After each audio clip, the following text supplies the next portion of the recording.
Hello everyone, welcome to Study Time Only. Today is 8 June 2020 and current affairs की इस series में हम कुछ इंपॉर्टेंट फैक्ट्स और न्यूज़ का एनालिसिस कर रहे हैं जो कि हमारी UPSC, state PCS, MPPSC, UPPSC, SSC और बैंक जैसे एग्जाम्स के लिए रिलेटिव है। इसे सेक्शंस में डिवाइड किया गया है जिससे कि आपको टॉपिक्स डिफरेंशिएट करने में प्रॉब्लम्स ना हो। ये आपको दोनों लैंग्वेज में अवेलेबल है, Hindi and English both. So let's see आज हमारे कौन कौन से आर्टिकल्स हैं जो हमें डिस्कस करने हैं। तो यहाँ हमारा पहला सेक्शन है नेशनल अफेयर्स, जो हमारे राष्ट्रीय अफेयर्स हैं। इसमें हमारे 3 आर्टिकल्स हैं जो हमें डिस्कस करने हैं। फर्स्ट आर्टिकल है टाइगर से रिलेटेड कि पिछले 8 सालों में इंडिया में 750 जो टाइगर्स हैं उनका लॉस हुआ है। तो क्या इसमें मेन पॉइंट्स निकल के आते हैं वो हम आगे आर्टिकल में डिस्कस करेंगे। सेकंड आर्टिकल है इंडिया ऑस्ट्रेलिया लीडर्स की एक वर्चुअल समिट हुई है। इस समिट के दौरान कौन कौन से एग्रीमेंट साइन हुए हैं, कौन कौन से मेमोरेंडम साइन हुए हैं, वो हम आगे आर्टिकल में डिस्कस करेंगे। थर्ड आर्टिकल है वर्ल्ड इन्वायरमेंट डे के दौरान वर्चुअल सेलिब्रेशन हुआ था वर्ल्ड इन्वायरमेंट डे का 2020 का। इस दौरान जो हमारे इन्वायरमेंट मिनिस्टर हैं उन्होंने क्या इनिशिएटिव लिया है, कौन सी स्कीम लेकर आए हैं नई, वो हम आगे आर्टिकल में डिस्कस करेंगे। तो यहाँ हमारा पहला आर्टिकल है India losses 750 tigers during 2012 to 2019, Madhya Pradesh topped NTCA data. NTCA का एक डेटा रिलीज हुआ है, नेशनल टाइगर कंजर्वेशन अथॉरिटी का एक डेटा रिलीज हुआ है जिसमें ये बताया गया है कि इंडिया में 750 टाइगर्स का लॉस हुआ है।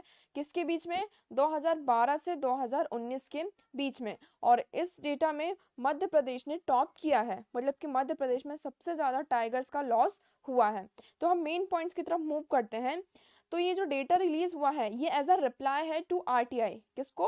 राइट टू इंफॉर्मेशन की क्वेरी हुई थी, तो उसमें रिप्लाई दिया गया है नेशनल टाइगर कंजर्वेशन अथॉरिटी के द्वारा, जिसमें ये बताया गया है कि 750 टाइगर्स, मतलब कि पिछले 8 सालों में 750 टाइगर्स की क्या हो चुकी है? डेथ हो चुकी है इंडिया में between 2012 to 2019 due to poaching and other causes, मतलब कि और जैसे कि अवैध शिकार हैं और शिकार हैं और जो भी कॉजेज हैं उसके वजह से पिछले 8 सालों में 750 टाइगर्स की डेथ हो चुकी है इंडिया में। सेकंड पॉइंट की तरफ मूव करते हैं हम। तो सेकंड पॉइंट क्या है? मध्य प्रदेश ने इसमें टॉप किया है। ठीक है, तो इसके हम फिगर देख लेते हैं। तो 173.38 जो टाइगर्स हैं उनकी डेथ की किस वजह से हुई है? Due to poaching. 94% जो टाइगर्स की डेथ हुए हैं वो नेचुरल डेथ है उनकी। और जो 19 टाइगर्स की डेथ हुए हैं अंडर स्क्रूनिटी, मतलब कि एज उनकी कोई जांच पड़ताल के तहत उनकी क्या हो गई है? डेथ हो गई है। और 6 ड्यू टू अननेचुरल कॉज, जैसे कि कोई अननेचुरल कॉज है उनके कारण उनकी डेथ हुई है। और 16 जो टाइगर्स की डेथ हुई है वो सीज करने के कारण हुई है, जैसे कि कहीं हमें बरामद मिले, कहीं इधर उधर टाइगर्स घूमते मिले तो उनको सीज करने के दौरान क्या हुआ? उन टाइगर्स की मृत्यु हो गई। तो इस चीज में मध्य प्रदेश ने क्या किया? टॉप किया है।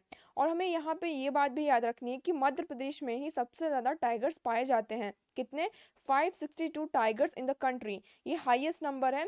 मतलब कि मध्य प्रदेश में हाईएस्ट नंबर ऑफ टाइगर्स पाए जाते हैं। कितने? 526। नेक्स्ट मूव करते हैं।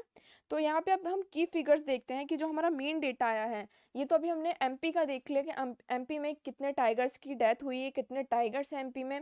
अब जो पूरा हम कंट्री वाइज देखते हैं, तो कंट्री वाइज हम अगर टाइगर की मॉर्टेलिटी रेट देखते हैं तो 369 जो टाइगर्स की डेथ हुई है due to natural cause, 168 due to poaching, 70 death under scrutiny and 42 due to unnatural reason, मतलब कि उनका कोई रीजन नहीं है इस, जैसे कि कोई भी एक्सीडेंट हो गया, कोई कन्फ्लिक्ट इवेंट्स है उस दौरान उनकी डेथ हुई है। तो ये जो हमारा है ये कंट्री वाइज डेटा है, मतलब कि पूरे इंडिया में जो डेटा रिलीज हुआ है उसके अकॉर्डिंग। और इसमें जो सेकंड पोजीशन पर है वो महाराष्ट्र है, मतलब कि महाराष्ट्र में 125 जो टाइगर्स हैं उनकी डेथ हुई है। उसके बाद कर्नाटका आता है, देन उत्तराखंड, फिर तमिलनाडु, असम, केरल, उत्तर प्रदेश, राजस्थान, बिहार, वेस्ट बंगाल एंड छत्तीसगढ़। तो ये उसके बाद का डेटा है। बस हमें इसमें ये चीज याद रखनी है, मेनली मध्य प्रदेश हमारे लिए इंपॉर्टेंट हो जाता है क्योंकि इस डेटा में एमपी ने टॉप किया है। और ये बात भी हमें याद रखनी है कि एमपी में ही सबसे हाईएस्ट नंबर ऑफ टाइगर्स हैं। तो हम एनटीसीए अथॉरिटी के बारे में देख लेते हैं, नेशनल टाइगर कंजर्वेशन अथॉरिटी। इनके चेयरपर्सन कौन है? प्रकाश जावड़ेकर, और इसका हेडक्वार्टर कहाँ है? न्यू दिल्ली में। हम नेक्स्ट मूव करते हैं। हमारा नेक्स्ट आर्टिकल है India Australia bilateral virtual summit held. 7 agreements inked along with announcement of CSP. मतलब कि इंडिया और ऑस्ट्रेलिया की एक वर्चुअल समिट हेल्ड हुई थी जिसमें कि 7 एग्रीमेंट्स को क्या किया गया है, साइन किया गया है, इंक्ड किया गया है। अब कौन कौन से वो 7 एग्रीमेंट्स हैं वो हम आगे आर्टिकल में डिस्कस करते हैं। तो हम मेन पॉइंट्स की तरफ मूव करते हैं। तो इसमें हमारा मेन पॉइंट ये निकल के आता है कि the first Indian Australian virtual leader summit was held between Indian prime minister और Narendra Modi and Australian counterpart Scott Morrison. जो इंडिया ऑस्ट्रेलिया की फर्स्ट वर्चुअल लीडर समिट थी, ठीक है। इसके पहले मतलब कि इसके पहले ऑस्ट्रेलिया ने ये वर्चुअल समिट सिंगापुर के साथ कर चुका है मार्च 2020 में, बट इंडिया के साथ ये जो वर्चुअल मीटिंग थी ये फर्स्ट टाइम ये समिट हुआ है। यहाँ पे हमें ये पॉइंट याद रखना है। इस समिट का हमारा मेन फोकस क्या था, तो जो ये समिट हुआ है इसमें हमारा मेन फोकस ये था कि जैसे हमारे एरियाज हैं, हेल्थ केयर एरिया है, ट्रेड का एरिया है और डिफेंस का एरिया है, तो इसको क्या करना है, इन एरियाज में और स्ट्रेंथन लाना है, इनको फर्दर इम्प्रूव करना है इन एरियाज में। दोनों साइड से क्या करेंगे, हमारी जो दोनों कंट्रीज हैं इन एरिया को स्ट्रेंथन करने के लिए और ज़्यादा इम्प्रूव करने के लिए नए नए जो उन्होंने एग्रीमेंट साइन किए हैं, मेमोरेंडम साइन किए हैं इस मीटिंग के दौरान। तो ये पीएम मोदी की बायलेटरल समिट में फर्स्ट मीटिंग थी। यहाँ पे हमें ये पॉइंट याद रखना है कि जो हमारे प्राइम मिनिस्टर हैं उनकी ये फर्स्ट वर्चुअल बायलेटरल समिट थी। और ऑस्ट्रेलिया ने तो हालांकि पहले ही ये मीटिंग सिंगापुर के साथ मतलब कि वर्चुअल मीटिंग कर चुके हैं। एक्चुअली ये मीटिंग हुई क्यों है, ये मीटिंग इसलिए हुई है कि जनवरी 2020 में अभी इसी साल जनवरी के 13 से 16 जनवरी के बीच में जो ऑस्ट्रेलियन प्राइम मिनिस्टर थे स्कॉट मॉरिसन, उन्होंने इंडिया को विजिट किया था। और उसके बाद उनकी जो सेकंड मीटिंग होने वाली थी वो मई में होने वाली थी, बट कोविड-19 की वजह से जो ये है उनकी जो विजिट है उस पर क्या हो गया है, अब वो विजिट नहीं कर सकते हैं। तो इसलिए वर्चुअल जो समिट है ये ऑर्गेनाइज किया गया है। तो हमें यहाँ पे ये पॉइंट याद रखना है कि ये समिट हुआ क्यों था, ठीक है, क्योंकि उनकी जो सेकंड जो विजिट थी इंडिया में वो मई में होने वाली थी, बट जो ये पेंडेमिक है इस वजह से वो नहीं आ पाए, इसलिए उनको वर्चुअल मीटिंग ऑर्गेनाइज करनी पड़ी, इसलिए ये वर्चुअल मीटिंग ऑर्गेनाइज हुई है। हम नेक्स्ट मूव करते हैं कि इस एग्रीमेंट के दौरान मतलब कि इस समिट के दौरान, इस वर्चुअल समिट के दौरान कौन कौन से एग्रीमेंट साइन हुए हैं इंडिया और ऑस्ट्रेलिया के बीच। तो यहाँ हमारा यहाँ पे हमारे 7 एग्रीमेंट्स हैं जो कि साइन हुए हैं। ये हमारे लिए बहुत ज़्यादा इंपॉर्टेंट हो जाते हैं आईआर के पर्सपेक्टिव से भी और इंडिया के भी पर्सपेक्टिव से भी, ठीक है। तो आपको ये जो भी हम यहाँ पे डिस्कस कर रहे हैं, जो भी एग्रीमेंट्स यहाँ साइन हुए हैं, ये हमारे लिए बहुत ज़्यादा इंपॉर्टेंट है। फर्स्ट कौन सा है, framework arrangement on cyber and cyber enable critical technology cooperation पर इस एग्रीमेंट पर साइन हुआ है। मतलब कि जो हमारा साइबर है और साइबर यूनिट है उसको क्या करना है, उसके अरेंजमेंट को और ज़्यादा हमें सहयोग देना है, उसका जो कॉपरेशन है उसे और ज़्यादा क्या करना है, इम्प्रूव करना है। हमारे जो हमारा साइबर अरेंजमेंट है, टेक्नोलॉजी है, उसको और ज़्यादा इम्प्रूव करना है। सेकंड क्या है, जो हमारा मेमोरेंडम साइन हुआ है किसके लिए, field of mining and processing of critical and strategic minerals. मतलब कि जो माइनिंग के जो हमारी माइनिंग फील्ड है, ठीक है, और मिनरल्स की जो स्ट्रेटेजिक है, क्रिटिकल एंड स्ट्रेटेजिक प्रोसेस होती हैं, मतलब कि मिनरल्स को निकालने के लिए हमारी क्या क्या स्ट्रेटजीज होती हैं, कौन कौन सी प्रोसेस होते हैं, तो इस चीज़ में लेकर क्या हुआ है, एक मेमोरेंडम साइन हुआ है। थर्ड आता है हमारा मेमोरेंडम किस बीच में, arrangement concerning mutual logistic support. जो हमारा म्यूचुअल लॉजिस्टिक सपोर्ट है तो इस पर कंसर्न जाहिर किया है, तो इसके बीच में भी एक मेमोरेंडम साइन हुआ है। जो हमारा नेक्स्ट है फोर्थ वन, वो क्या है, मेमोरेंडम ऑन डिफेंस कॉपरेशन। मतलब कि ऑस्ट्रेलिया और इंडिया क्या करेगा, एक दूसरे को सपोर्ट करेंगे एनएसजी में, ठीक है, एनएसजी के लिए वो क्या करेंगे, सपोर्ट करेंगे, और जो हमारा डिफेंस का कॉपरेशन है, डिफेंस सेक्टर है, उसे और ज़्यादा स्ट्रॉन्ग बनाएंगे। फिफ्थ क्या है, memorandum on cooperation in the field of public administration and governance reform. मतलब कि जो हमारा जो नेक्स्ट फिफ्थ वाला जो एग्रीमेंट है वो क्या है, जो हमारा पब्लिक एडमिनिस्ट्रेशन है और गवर्नेंस में रिफॉर्म्स लाने हैं, तो इस बीच में हम क्या कॉपरेशन कर सकते हैं, क्या क्या नई चीज़ें ला सकते हैं, तो ये दोनों कंट्रीज मिलकर डिसाइड कर सकती हैं और गवर्नेंस में रिफॉर्म्स ला सकती हैं। सिक्स क्या है हमारा, memorandum on cooperation in vocational education and training.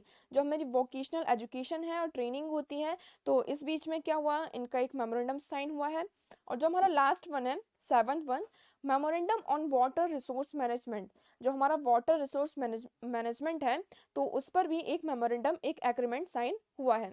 तो ये जो 7 एग्रीमेंट्स हैं इस वर्चुअल मीटिंग, इस वर्चुअल समिट के दौरान क्या हुए हैं, साइन हुए हैं। तो आपको यहाँ पे ये सातों के नाम यहाँ पे याद रखने हैं कि कौन कौन से एग्रीमेंट यहाँ साइन हुए हैं। अगर आप इन्हें आंसर में कोट करेंगे तो आपके जो आंसर है वो और ज्यादा इंप्रूव होगा। हम नेक्स्ट मूव करते हैं। हमारा नेक्स्ट आर्टिकल है 200 अर्बन फॉरेस्ट इन 5 नेक्स्ट ईयर, वन नगर वन स्कीम। अभी जो 5 जून को क्या था, वर्ल्ड इन्वायरमेंट डे था, ठीक है, ये तो आप सबको पता है। तो इस दौरान जो हमारे इन्वायरमेंट मिनिस्टर हैं प्रकाश जावड़ेकर जी, उन्होंने क्या किया है, उन्होंने एक स्कीम लॉन्च की है, नगर वन। तो इस स्कीम में क्या क्या मेन पॉइंट्स हैं वो हम आगे आर्टिकल में डिस्कस करते हैं। तो इसमें हमारा मेन पॉइंट ये निकल के आता है कि जो हमारी सेंट्रल गवर्नमेंट है, मतलब कि हमारी जो इन्वायरमेंट मिनिस्ट्री है, वहाँ पे मतलब कि 5 जून के ओकेशन पर वर्ल्ड इन्वायरमेंट डे जो सेलिब्रेट हुआ था, तो इस ओकेशन पे जो हमारे इन्वायरमेंट मिनिस्टर है उन्होंने ये अनाउंस किया है कि 5 इयर्स के अंडर, मतलब कि 5 सालों में जो अर्बन एरियाज हैं वहाँ पे हम क्या करेंगे, अर्बन फॉरेस्ट को डेवलप करेंगे। मतलब कि 5 सालों के अंदर वहाँ पे हम क्या करेंगे, अर्बन फॉरेस्ट को डेवलप करेंगे, मतलब कि 200 से भी ज्यादा जो हम ट्रीज हैं उनको लगाएंगे, अर्बन फॉरेस्ट डेवलप करेंगे। तो इस स्कीम को क्या कहा गया है, नगर वन। ठीक है, और जो इस यहाँ पे एक पॉइंट तो ये हो गया। सेकंड पॉइंट क्या निकल के आता है इसमें, इस बार का जो हमारा यूनाइटेड नेशन इन्वायरमेंट प्रोग्राम था, यूएनईपी, मतलब कि जो थीम क्या थी इस बार की, बायोडाइवर्सिटी। मतलब कि जो इस बार वर्ल्ड इन्वायरमेंट डे सेलिब्रेट हुआ था, तो वर्ल्ड वाइड इसका थीम क्या होता है, मतलब हर साल एक थीम होता है कि इस साल का थीम क्या था इन्वायरमेंट डे का, नेक्स्ट ईयर का आने वाले का थीम क्या होगा, लास्ट ईयर कौन सी थीम थी। तो इस साल की जो थीम क्या थी, बायोडाइवर्सिटी।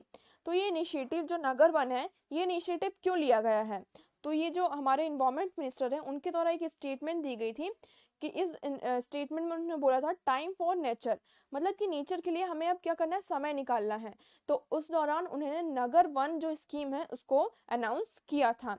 ये जो नगर वन स्कीम है ये किस तरीके से काम करेगा, जो अर्बन सिटीज हैं, जैसे कि हमें पता है अर्बन एरियाज हैं, वहाँ कितना ज्यादा पोल्यूशन होता है, चारों तरफ गाड़ियां चलती रहती हैं, इंडस्ट्रीज रहती हैं। तो वो जो ये फॉरेस्ट है वो एक तरीके से ग्रीन लंग्स की, ग्रीन जो एरिया होगा वो क्या करेगा, सिटीज के लिए एक लंग्स की तरह वर्क करेगा।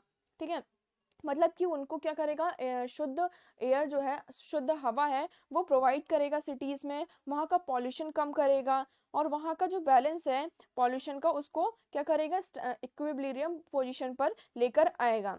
जो ये नगर वन प्रोजेक्ट है, इसका जो हमारा मेन उद्देश्य क्या है, इसमें क्या करेगा, जो हमारा इकोलॉजिकल बैलेंस है वो मेंटेन होगा, जो हमारा इन्वायरमेंट और सोशल नीड्स है सोसाइटी की, वो भी क्या होंगी, वो भी सर्व होंगी। मतलब कि एक साथ जो हमारी इन्वायरमेंट और सोशल नीड्स हैं वो दोनों एक साथ ही सर्व होंगी। तो ये बहुत अच्छा स्कीम है नगर वन के द्वारा। आपसे एग्जाम में पूछा जा सकता है कि ये किस मिनिस्ट्री के द्वारा किया गया है।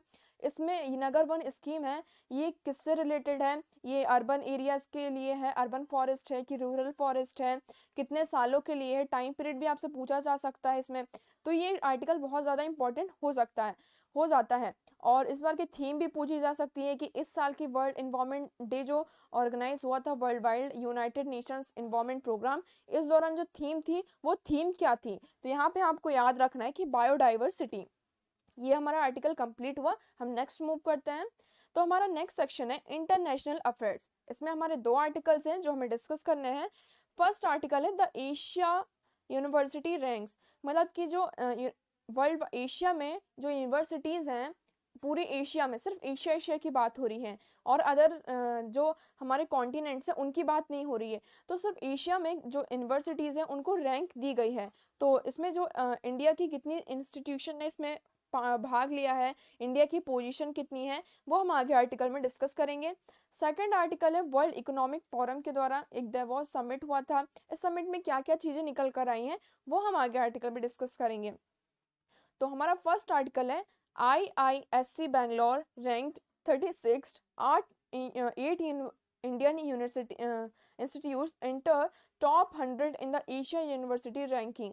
मतलब कि IISc जो बैंगलोर है उन्होंने क्या किया है, इस पर 36 रैंक आई है, और जो इंडिया की 8 इंस्टीट्यूट हैं उन्होंने एशिया यूनिवर्सिटी रैंकिंग में जो 100 यूनिवर्सिटीज़ होती हैं उसमें इंडिया की 8 यूनिवर्सिटीज़ ने इंस्टीट्यूट्स ने अपनी पोजीशन ली है। तो हम मेन पॉइंट्स की तरफ मूव करते हैं।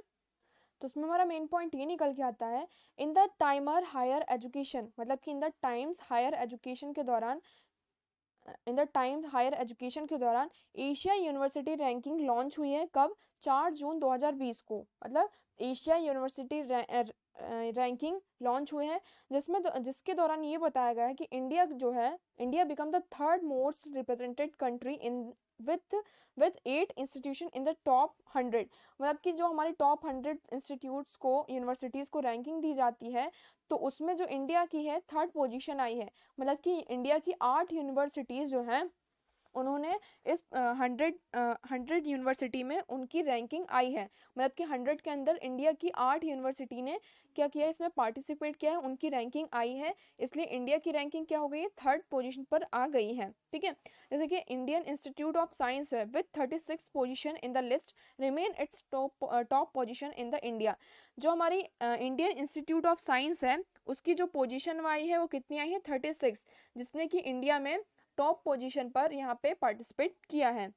जिसकी जो लिस्ट में एकदम इंडिया में अगर हम देखें तो उसकी लिस्ट पर क्या है, ये IIT Indian Institute of science क्या है, टॉप पोजीशन पर है। हम की पॉइंट्स की तरफ बढ़ते हैं। यहाँ पे जो हमारा फर्स्ट पॉइंट निकल के आता है कि जो 6 Indian Institute of Technology are featured in 100 of list along with Indian Institute of Chemical Technology. जो ये 100 यूनिवर्सिटीज़ की लिस्ट है, इसमें से जो 6 यूनिवर्सिटीज़ हैं वो क्या है, आईआईटीज़ हैं, जो हमारे इंडियन इंस्टीट्यूट ऑफ टेक्नोलॉजीज़ हैं। तो जो 6 आईआईटीज़ हैं उन्होंने इसमें फीचर हुई हैं। और नेक्स्ट कौन सी है, institute of Chemical technology. Second point यहाँ पे क्या निकल के आता है, इंडिया से अराउंड 489 यूनिवर्सिटीज़ को क्या किया गया था, क्वालिफाइड किया गया था, जिसमें कि इनको क्या किया जाएगा, हम रैंकिंग देंगे। नेक्स्ट क्या पॉइंट आता है, हमारा थर्ड पॉइंट है, द मोस्ट रिप्रेजेंटेड कंट्री कौन सी है, जापान। जापान क्या है, फर्स्ट पोजीशन पर है। मतलब कि एक तरीके से हम देखें तो उन्होंने क्या किया है, 110 इंस्टीट्यूट्स को क्या किया, रिप्रेजेंट किया है। इसके बाद चाइना आता है, फिर थर्ड नंबर पर कौन सी आती है, हमारी इंडिया। इंडिया ने 72 इंस्टीट्यूट को क्या किया है, रिप्रेजेंट किया है। अब यहाँ पे ये देखने वाली बात है कि इस रैंकिंग में ये जो यूनिवर्सिटीज़ की रैंकिंग होती है, इसमें फर्स्ट पोजीशन पर कौन है, तो इसमें फर्स्ट पोजीशन पर है सिंघुआ यूनिवर्सिटी, ये चाइना की यूनिवर्सिटी है। सेकंड में जो यूनिवर्सिटी है वो भी चाइना की है, पेकिंग यूनिवर्सिटी, इसकी सेकंड पोजीशन आई है।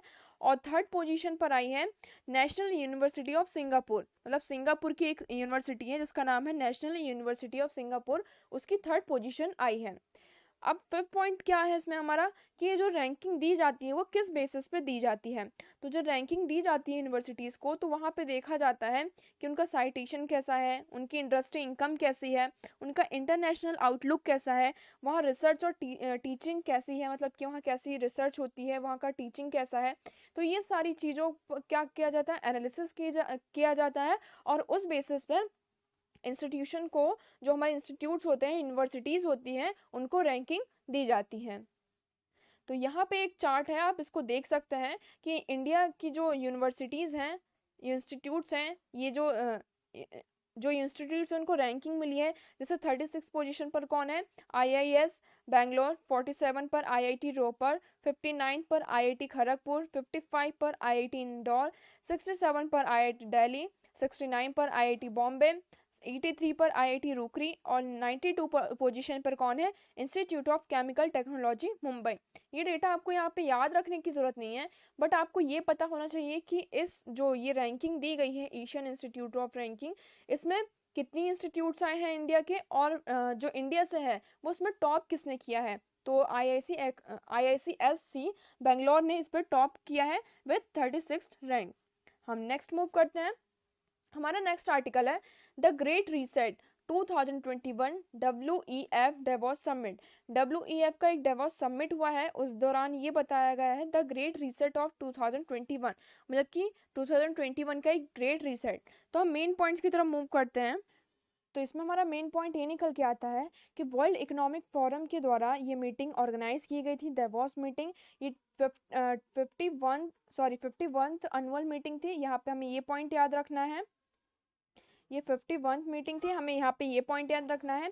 नेक्स्ट पॉइंट क्या निकल के आता है कि इस मीटिंग का थीम क्या था। इस मीटिंग का थीम था द ग्रेट रीसेट। अब ये इस मीटिंग का जो थीम था, उन्होंने द ग्रेट रीसेट क्यों रखा, इसके बारे में हम देख लेते हैं। इसका मेन उद्देश्य ये था कि ये एक वर्चुअल मीटिंग थी। ऐसा हमें पता है कि जो कोविड-19 पैंडेमिक है, इसकी वजह से जो ट्रैवल है वो बंद है। तो जो हमारे लीडर्स हैं, दुनिया भर में जितने भी हमारे लीडर्स हैं, उनको क्या करना है, इस मीटिंग में क्या किया था, हमको एक साथ लाना था। तो इसके लिए ये एक वर्चुअल डायलॉग था, वर्चुअल मीटिंग थी।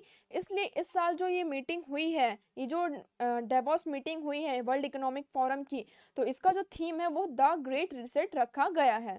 ये अनाउंसमेंट जो द ग्रेट रीसेट का था, ये किसके द्वारा अनाउंस किया गया है, जो प्रिंस चार्ल्स हैं, मतलब कि Prince Charles of Wales and WEF के जो फाउंडर हैं, वर्ल्ड इकोनॉमिक फोरम के जो फाउंडर हैं, एग्जीक्यूटिव क्लॉज स्वैब के द्वारा ये जो अनाउंसमेंट किया गया था कि जो इस बार का जो थीम होगा वो क्या होगा, द ग्रेट रीसेट। इस दौरान हम क्या करेंगे, दुनिया भर में जितने भी लीडर्स हैं उनको हम एक साथ लेकर आएंगे। हम इस मीटिंग के बारे में देख लेते हैं। जो गैदरिंग हुई थी, इसमें क्या होता है, जो दुनिया भर के रिच और पावरफुल ग्लोबल लीडर्स होते हैं और गवर्नमेंट होती हैं, बिजनेस होती हैं और सिविल सोसाइटी के द्वारा, मतलब कि जितने भी गवर्नमेंट के और सिविल सोसाइटी के जितने भी हमारे ग्रेट लीडर्स होते हैं, तो इस मीटिंग में क्या होता है, वो एक साथ क्या होते हैं, जमा होते हैं, एक साथ मीटिंग होती है इनकी, और डिफरेंट डिफरेंट इश्यूज पर बात होती है। हम WEF के बारे में देख लेते हैं। ये कब स्टैब्लिश हुआ था, 1971 में। और इनके WEF के फाउंडर और एग्जीक्यूटिव कौन है, क्लॉस स्वैब। हम नेक्स्ट मूव करते हैं। अब वाई द इनिशिएटिव, ये इनिशिएटिव क्यों लिया गया है, ठीक है, तो इसके बारे में हम देखते हैं। इसमें क्या करना है, to move for short term and long term thinking of shareholders. इसमें क्या है, जो हमारे शेयर होल्डर्स हैं और कैपिटलिज्म है, स्टेक होल्डर्स हैं, उनकी रिस्पॉन्सिबिलिटीज को क्या करना है, हमें कंसर्न रहना है। तो उनके जो शॉर्ट टर्म मूव्स होते हैं और जो उनके लॉन्ग टर्म मूव्स होते हैं, तो उन पर क्या करना है, हमें एक विचार करना है। क्योंकि जो ये बीमारी आई है, जो क्राइसिस आया है, ग्लोब हेल्थ क्राइसिस है, जो ये कोविड-19 पेंडेमिक है, इसकी वजह से पूरे ग्लोब में, मतलब कि पूरी दुनिया में हमें क्राइसिस देखने को मिल रहा है। तो इससे क्या करना है, जो हमारी इकोनॉमिक है और सोसाइटी है, इसको जो है इसमें क्या है, हमें बहुत ही ज़्यादा अर्जेंट अटेंशन की ज़रूरत है। इस पे हमें क्या करना है, ध्यान देना है। तो इसलिए इस मीटिंग को ऑर्गेनाइज किया गया था, इस मीटिंग को बुलाया गया था। हम नेक्स्ट मूव करते हैं। हमारा नेक्स्ट सेक्शन है बैंकिंग एंड फाइनेंस। इसमें हमारे दो आर्टिकल्स हैं जो हमें डिस्कस करने हैं। फर्स्ट आर्टिकल है कि RBI creates payment infrastructure development fund. RBI ने क्या किया है, एक फंड डेवलप किया है जिसका नाम है पेमेंट इंफ्रास्ट्रक्चर। ये कैसा इंफ्रास्ट्रक्चर है, ये हम आगे आर्टिकल में डिस्कस करेंगे। और सेकेंड आर्टिकल है कि SBI ने क्या किया है, सेपरेट वर्टिकल ड्राइव कंडक्ट की है, किसके लिए, MSMEs, जो हमारे micro small and medium enterprises हैं, MSME के लिए उन्होंने क्या किया है, एक सेपरेट वर्टिकल ड्राइव को कंडक्ट किया है। तो हम मेन आर्टिकल की तरफ मूव करते हैं। तो हमारा फर्स्ट आर्टिकल है, RBI creates payment infrastructure development fund with initial corpus of rupees 250 crore to boost digitalisation को बूस्ट करने के लिए जो RBI है, उन्होंने क्या किया है, पेमेंट इंफ्रास्ट्रक्चर डेवलपमेंट फंड को क्रिएट किया है। तो हम इसमें मेन पॉइंट्स की तरफ मूव करते हैं। तो इसमें हमारा मेन पॉइंट क्या आता है कि 5 जून 2020 को, अब ये जो इनिशिएटिव है, RBI के द्वारा क्या किया गया है, एक फंड क्रिएट किया गया है जिसका नाम क्या है, पेमेंट इंफ्रास्ट्रक्चर डेवलपमेंट फंड। अब ये फंड क्यों क्रिएट किया गया है, हम उसके बारे में देखते हैं। जो हमारे स्मॉल सिटीज हैं और टाउन्स हैं, वहां पे क्या करना है, हमें deployment of points of sale जो है, उसको क्या करना है, उसको इनकरेज करना है, उसको लेकर आना है। तो इसके लिए जो हमारे छोटे छोटे स्मॉल टाउन्स होते हैं, जो स्मॉल सिटीज हैं, वहाँ का जो इंफ्रास्ट्रक्चर है उसको और ज़्यादा बूस्ट करना है। वहाँ के जो लोग हैं उन्हें इनकरेज करना है कि वो ज़्यादा से ज़्यादा क्या करें, डिजिटलाइज हो। वहाँ पे जो वो पेमेंट है, वो जो फोन पे हो, जैसे कि फोन के थ्रू, अपने मोबाइल फोन्स के थ्रू वो पेमेंट करे। मतलब कि हमें किस चीज को प्रमोट करना है, deployment of points of sale. इस चीज को हमें क्या करना है, इनकरेज करना है। तो इस कहाँ पर, स्मॉल सिटीज और टाउन में। इसलिए RBI ने क्या क्रिएट किया है, पेमेंट इंफ्रास्ट्रक्चर डेवलपमेंट फंड को क्रिएट किया है। हमें यहाँ पे ये पॉइंट याद रखना है।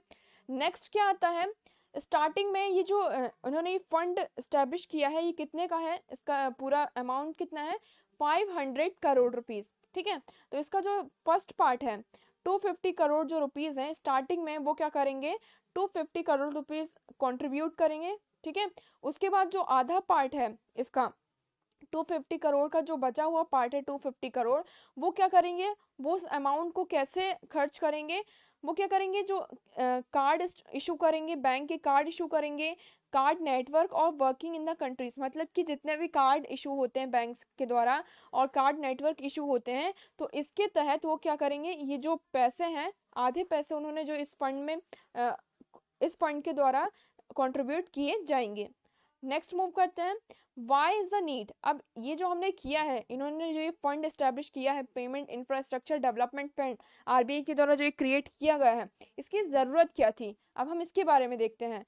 तो over time many options have to come up in the country's payment ecosystem, मतलब कि टाइम के साथ साथ क्या होना चाहिए, चीजों में चेंजेस आते रहते हैं। ठीक है, अब टाइम के साथ जैसे कि आप देख रहे हैं, जो कोविड-19 पेंडेमिक है, इसकी वजह से क्या हुआ है, लोगों का आना जाना रुक गया है पूरी कंट्री में और वर्ल्ड में हर जगह लॉकडाउन लगा हुआ है। फिर भी मतलब हम आते जाते हैं, बट एक तरीके से सारे ऑफिसेज बंद है, सारी चीजें बंद है। तो यहाँ पे अब क्या काम आ रहा है, जो हमारा डिजिटलाइजेशन की हमारी जो हमने शुरुआत की थी, जो जितनी भी चीजें हमने चीजों को डिजिटलाइज किया था, सारी चीजें क्या हो रही है, धीरे धीरे डिजिटलाइज हो रही हैं। तो समय के साथ क्या होती है, चीजें बदलती हैं। तो उसी चीज को देखते हुए जो आरबीआई है, इस इनिशिएटिव पर आया है कि वो क्या करेंगे, पेमेंट इंफ्रास्ट्रक्चर डेवलपमेंट फंड को क्रिएट करेंगे। तो और जो पेमेंट इकोसिस्टम है उसमें क्या आने चाहिए, नए नए ऑप्शन आने चाहिए। सेकंड पॉइंट क्या निकल के आता है, इसमें क्या क्या इंक्लूड होगा, जो हमारे बैंक अकाउंट्स हैं, मोबाइल फोन्स हैं, और जो हमारे कार्ड होते हैं जैसे एटीएम कार्ड है, और हमारे जो क्रेडिट कार्ड हैं, डेबिट कार्ड्स होते हैं, तो इन सारी चीजें इसमें इंक्लूड होंगी। और इसमें क्या होगा, जो हम क्या करेंगे, promote to development of acceptance of infrastructure across the country, मतलब कि पूरी कंट्री में क्या होना चाहिए, जो डिजिटलाइजेशन है उसको एक्सेप्ट करवाना है लोगों के द्वारा। जो हमारे बैकवर्ड एरियाज हैं उनको और ज़्यादा ज़रूरत है कि वो इस चीज़ को क्या करें, इसके बारे में सीखें, उनको इसके बारे में पता चले और वो इस चीज़ में ज़्यादा से ज़्यादा पार्टिसिपेट करें। तो इसलिए क्या कर रहे हैं, आरबीआई इस चीज़ को, इंफ्रास्ट्रक्चर को पूरी कंट्री में क्या कर रहे हैं, डेवलप करना चाहते हैं और प्रमोट करना चाहते हैं। इसलिए मतलब कि जो हमारा डिजिटल पेमेंट है, डिजिटलाइजेशन ऑफ पेमेंट है, इस सिस्टम को क्या करना है, प्रमोट करवाना है। इसलिए आरबीआई ये इस फंड को क्रिएट किया है। अब आरबीआई के बारे में देख लेते हैं, इसका हेडक्वार्टर कहाँ है, मुंबई महाराष्ट्र में। इसका फॉर्मेशन कब हुआ था, ये हमारे लिए बहुत ही ज्यादा इंपॉर्टेंट हो जाता है, क्योंकि आरबीआई एक सेंट्रल बैंक है। ठीक है, ये सारे बैंकों का एक तरीके से क्या है, हेड है, इसी के द्वारा सारे बैंक मैनेज होते हैं। तो इसके बारे में जो नॉर्मल इंफॉर्मेशन है, जैसे कि हेडक्वार्टर, फॉर्मेशन, गवर्नर, ये तो आपके मुंह में होने चाहिए कि कब इसका फॉर्मेशन हुआ था, इनके गवर्नर कौन है इस टाइम पर, इसका हेडक्वार्टर कहाँ है। तो इसका हेडक्वार्टर कहाँ है, मुंबई महाराष्ट्र में। फॉर्मेशन कब हुआ था, 1 अप्रैल 1935 को, और गवर्नर कौन है यहाँ के, शक्तिकांत दास। हम नेक्स्ट मूव करते हैं। तो हमारा नेक्स्ट आर्टिकल है, SBI launches separate FINMM vertical for agriculture and small business. SBI ने क्या किया है, finance inclusion and micro market, इसका फुल फॉर्म क्या है, financial inclusion and micro market को क्या किया है, लॉन्च किया है, किसके लिए, स्मॉल बिजनेसेस के लिए। जो हमारा एमएसएमई सेक्टर है इसको बूस्ट करने के लिए, इसके लिए उन्होंने क्या किया है, अलग से फाइनेंशियल इंक्लूजन और माइक्रो मार्केट को क्या किया है, क्रिएट किया है। तो हम मेन पॉइंट्स की तरफ मूव करते हैं। तो इसमें हमारा मेन पॉइंट ये निकल के आता है कि एसबीआई के द्वारा क्या क्रिएट किया गया है, एक सेपरेट, ये जो है ये अलग से क्रिएट किया गया है। ठीक है, financial inclusion and micro market vertical को विद इन अ बैंक के अंदर ही अलग से इस चीज को क्रिएट किया गया है, जिसका मेन फोकस क्या है, इसका एक्सक्लूसिव फोकस क्या है, to provide financial service to people engage in agriculture, वो लोग जो एग्रीकल्चर सेक्टर में एंगेज हैं ज़्यादा से ज़्यादा, और जो उनकी अलाइंड एक्टिविटीज़ हैं, छोटी मोटी जो एक्टिविटीज़ में वो एंगेज होते हैं, और जो वो लोग जो micro and small medium enterprises में इन्वॉल्व हैं, तो उन लोगों को फाइनेंशियल सर्विस प्रोवाइड करने के लिए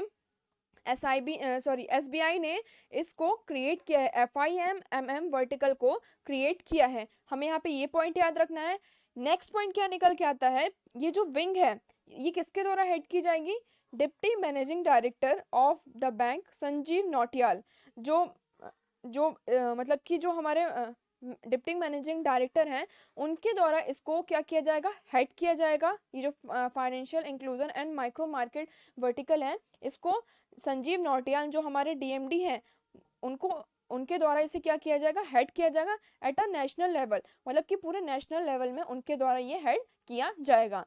अब हम एसबीआई के बारे में देख लेते हैं, क्योंकि ये भी एक नेशनल बैंक है। SBI all over the country ये एक नेशनल बैंक है। इसका फॉर्मेशन कब हुआ था, 1 जुलाई 1955 में। इसका हेडक्वार्टर कहाँ है, मुंबई महाराष्ट्र में। इनके चेयरमैन कौन है, रजनीश कुमार। और इसका टैगलाइन क्या होता है, इसका टैगलाइन है the banker to every Indian with you all the way, a bank of a common man, pure banking nothing else. इसमें क्या है कि ये जो बैंक है वो सभी इंडियंस के लिए है, ये आपके लिए सब तरह से है, आपके साथ हर साथ रहेगा। ये जो जितने भी हमारे साधारण लोग हैं उनके लिए भी है। ये एक प्योर बैंक है, इसके अलावा ये और कुछ भी नहीं है। जितने भी बैंक्स होते हैं उनका एक टैगलाइन जरूर होता है, तो ये एसबीआई का टैगलाइन है। अगर आप इसको याद कर लेंगे तो आपके लिए ही ये अच्छा होगा। हम नेक्स्ट मूव करते हैं। हमारा नेक्स्ट सेक्शन है इकोनॉमी एंड बिजनेस। इसमें हमारा एक आर्टिकल है जो हमें डिस्कस करना है। तो इसमें हमारा जो आर्टिकल है वो आरबीआई के द्वारा बताया गया है कि contract by 1.5 pack in financial year 2021। तो फाइनेंशियल ईयर 2021 में क्या होगा, 1.5 पीसी का कॉन्ट्रैक्ट होगा। हम मेन आर्टिकल की तरफ मूव करते हैं। तो हमारा आर्टिकल है Indian economy likely to contract by 1.5% in financial year 2021। जो आरबीआई के द्वारा एक सर्वे कंडक्ट किया गया है, एसपीएफ सर्वे, इसके द्वारा मतलब कि 3 सर्वे कंडक्ट किए गए हैं मेनली इसमें। तो जो हमारा एसपीएफ सर्वे है इसके द्वारा ये बताया जा रहा है जो इंडिया की इकोनॉमी है वो आने वाले फाइनेंशियल ईयर 2021 में क्या होगी, 1.5% क्या होगी, कम होगी, मतलब कि कॉन्ट्रैक्ट होगी। तो हम मेन पॉइंट्स की तरफ मूव करते हैं। तो इसमें हमारा मेन पॉइंट ये आता है कि आरबीआई के द्वारा क्या किया गया है, 3 सर्वे का रिजल्ट क्या किया गया है, रिलीज किया गया है। तो इसमें हमारे लिए 2 इंपॉर्टेंट हो जाते हैं जिनके बारे में हम यहाँ पे डिस्कस करेंगे। ये इकोनॉमिक के पर्पज से और जो हमारे बैंकिंग के स्टूडेंट्स हैं उनके लिए भी ये इंपॉर्टेंट हो जाता है। ठीक है, तो जो आरबीआई है उन्होंने जो 3 सर्वे हैं वो कौन कौन से 3 सर्वे हैं, इनके नाम हमारे लिए बहुत ज्यादा इंपॉर्टेंट है। फर्स्ट सर्वे का नाम है कंज्यूमर कॉन्फिडेंस सर्वे। ठीक है, सेकंड क्या है, survey of professional forecasters. Third जो है forecaster on micro economic indicator, 64th round, इसका 64th राउंड है। And in inflation expectation survey of household, IEH में 2020, मतलब कि 2020 में ये 3 सर्वे कंडक्ट किए गए हैं। अब जो सीसीएस सर्वे का है इसका रिजल्ट देखते हैं, मतलब कि कंज्यूमर कॉन्फिडेंस सर्वे का रिजल्ट क्या है। इसके अकॉर्डिंग ये बताया गया है, इसके द्वारा एक इंडेक्स रिलीज किया गया है जिसमें मार्च 2020 में 115.2 जो था वो क्या था, डाउन हो गया है। इसके जो हमारा कंज्यूमर कॉन्फिडेंस है, कंज्यूमर्स का जो कॉन्फिडेंस इंडेक्स है, कंज्यूमर कॉन्फिडेंस इंडेक्स जो है वो कितना था पहले मार्च में 115.2, अब जो क्या हो गया है मई में कितना हो गया 97.3। तो ये हमारे लिए अच्छी बात नहीं है, इस सर्वे के द्वारा ये बताई गई है। और जो एसपीएफ सर्वे है इसका 64th राउंड था। इसके द्वारा क्या बताया गया है, इंडियाज ग्रॉस डोमेस्टिक प्रोडक्ट जो हमारी जीडीपी है वो करंट फाइनेंशियल ईयर जो हमारी करंट फिजिकल ईयर 2021 है इसमें इसकी ग्रोथ कितनी कॉन्ट्रैक्ट हुई है, इसमें कमी कितनी आई है, 1.5% उसमें क्या हुआ है, कमी आई है। तो ये पॉइंट हमें यहाँ पे याद रखना है कि हमारी इकोनॉमी में कितनी कमी आई है और आरबीआई के द्वारा कौन कौन से 3 सर्वे कंडक्ट किए गए हैं। हम नेक्स्ट मूव करते हैं। हमारा नेक्स्ट सेक्शन है अवार्ड एंड रिकॉग्नाइजेशन। इसमें एक आर्टिकल है जो हमें डिस्कस करना है। लास्ट हमने एक बार डिस्कस किया था कि जो हमारे एथलीट्स हैं, जो एथलीट्स हैं उसमें जो हमारे हाईएस्ट पेड एथलीट्स होते हैं तो फोर्ब्स के द्वारा क्या किया जाता है, एक इंडेक्स निकाला जाता है, एक रिजल्ट निकाला जाता है, रैंकिंग दी जाती है जिसमें कि जो हमारे सेलिब्रिटीज होते हैं, एथलीट्स होते हैं, तो सेलिब्रिटीज का अलग होता है, एथलीट्स का हमारा अलग होता है। तो विराट कोहली को भी इस बार उस एथलीट्स में वो फोर्ब्स के एथलीट्स में वो शामिल हुए थे। और ये जो हमारा नेक्स्ट इस बार तो फोर्ब्स की जो एक रिपोर्ट आई है उसके अकॉर्डिंग अक्षय कुमार ने इसमें क्या हुआ है, इसमें इसमें उनकी रैंकिंग उनको दी गई है। तो हम मेन पॉइंट्स की तरफ मूव करते हैं। Akshay Kumar ranked 52nd, the only Indians on the list. Kyle Jenner tops Forbes 100 World Highest Paid Celebrity 2020. जो Forbes 100 में इसमें हाईएस्ट पेड से जो सेलिब्रिटीज हों उनको रैंक दी जाती है, उसके दौरान जो हम अक्षय कुमार हैं, ये इंडियन सेलिब्रिटीज हैं, he is the only Indian celebrities who जिनको इसमें रैंक प्रोवाइड की गई है। इनकी रैंक कितनी आई है? 52nd। ठीक है, तो हम मेन पॉइंट्स की तरफ मूव करते हैं। तो इसमें हमारा मेन पॉइंट ये निकल के आता है कि जो Forbes 100 world highest paid celebrities 2020 ये जो रिपोर्ट रिलीज हुई है, इसके दौरान ये बताया गया है कि बॉलीवुड के जो एक्टर हैं अक्षय कुमार, इनकी एज कितनी है? 52 ईयर्स ओल्ड है। इनकी जो रैंक आई है वो कितनी आई है? 52। आप इसको एक साथ कर लीजिए, 52 ईयर्स के हैं और 52 इनकी रैंक आई है। तो इनकी जो टोटल अर्निंग है उसको कितना एस्टिमेट किया गया है? 48.5 मिलियन यूएस डॉलर जो है इनका रैंक, मतलब कि इनकी जो टोटल अर्निंग है, तो इसके अकॉर्डिंग उनकी 52nd रैंक आई है। और he is the only Indian featured on the list, मतलब कि सिर्फ ऐसे भारतीय हैं जो इस लिस्ट में फीचर्ड हुए हैं। इनको क्या मिला है? इनको पोजीशन मिली है। और इस लिस्ट में टॉप किसने किया है? एक मॉडल है, इनका नाम है काइली जेनर। ये 22 ईयर की मॉडल है, उन्होंने इसमें टॉप किया है, जिनकी टोटल अर्निंग बताई जाती है 590 million US dollar. This is the huge amount. तो इसके साथ उन्होंने इस लिस्ट में क्या किया है? टॉप किया है। हम पॉप्स के बारे में देख लेते हैं। इसका हेडक्वार्टर कहाँ है? न्यूयॉर्क, यूनाइटेड स्टेट में। और इनके चीफ एग्जीक्यूटिव ऑफिसर कौन है? Michael federal. हम नेक्स्ट मूव करते हैं। हमारा नेक्स्ट सेक्शन है स्टेट न्यूज, हमारे राज्य समाचार। इसमें हमारा एक आर्टिकल है जो हमें डिस्कस करना है। तो गवर्नमेंट ऑफ उत्तर प्रदेश ने क्या किया है? एक मेमोरेंडम साइन किया है to monitoring mechanism for efficient implementation of investment proposal. जो इन्वेस्टमेंट प्रपोजल है उसको और अच्छा एफिशिएंट बनाने के लिए उन्होंने क्या किया? एक मेमोरेंडम साइन किया है। तो हम मेन आर्टिकल की तरफ मूव करते हैं। तो हमारा मेन आर्टिकल है UP introduce MOU monitoring mechanism for implementation of investment proposal and tracking of MOU। जो यूपी ने क्या किया है? एक मेमोरेंडम को इंट्रोड्यूस किया है, किसके लिए? जो हमारे इन्वेस्टमेंट प्रपोजल की इम्प्लीमेंटेशन है उसके मैकेनिज्म को मॉनिटर करने के लिए। तो हम मेन पॉइंट्स की तरफ मूव करते हैं। तो इसमें हमारा मेन पॉइंट ये निकल के आता है कि उत्तर प्रदेश की गवर्नमेंट है, उन्होंने क्या किया है? एक मेमोरेंडम को इंट्रोड्यूस किया है, जिसके दौरान क्या होगा?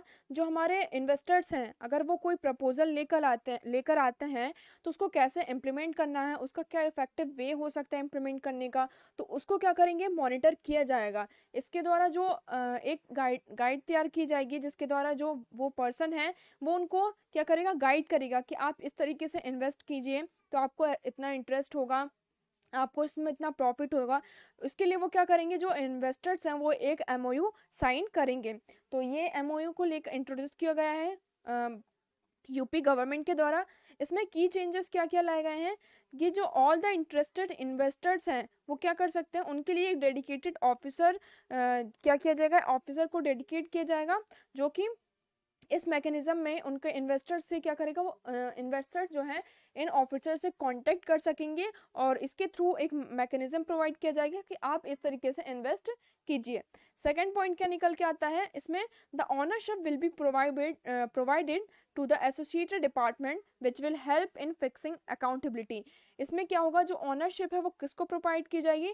जो उस डिपार्टमेंट से एसोसिएट होगा। ठीक है, वो क्या करेगा? इनकी अकाउंटेबिलिटी को चेक करता रहेगा, उनकी अकाउंटेबिलिटी को फिक्स करता रहेगा। तो ये कुछ चेंजेस लाए गए हैं इसमें, इस मेमोरेंडम में। तो ये हमारा आर्टिकल यहाँ पे कंप्लीट हुआ। और उत्तर प्रदेश के बारे में हम इंफॉर्मेशन देख लेते हैं। यहाँ का गवर्नर कौन है? आनंदीबेन मुफ्ताबाई पटेल। चीफ मिनिस्टर कौन है? योगी आदित्यनाथ। और कैपिटल यहाँ का है Lucknow. So this is the complete analysis of today's news and today's topic. अगर आपको कुछ समझ में नहीं आया है तो आप कमेंट सेक्शन में हमसे एक बार फिर पूछ सकते हैं, जो भी चीजें आपको, जो भी पॉइंट्स यहाँ पे क्लियर ना हुए हों। Thank you so much for the discussion. Video को शेयर करना है, लाइक करना है। अगर कोई अदर क्वेरीज हो तो आप कमेंट सेक्शन में हमसे पूछ सकते हैं। डिस्क्रिप्शन बॉक्स में आपको टेलीग्राम चैनल की लिंक प्रोवाइड की जाएगी, जहां से आप टेलीग्राम चैनल ज्वाइन कर लेंगे और जहां आपको इसका PPT and PDF form provide किया जाएगा। Thank you so much for the discussion.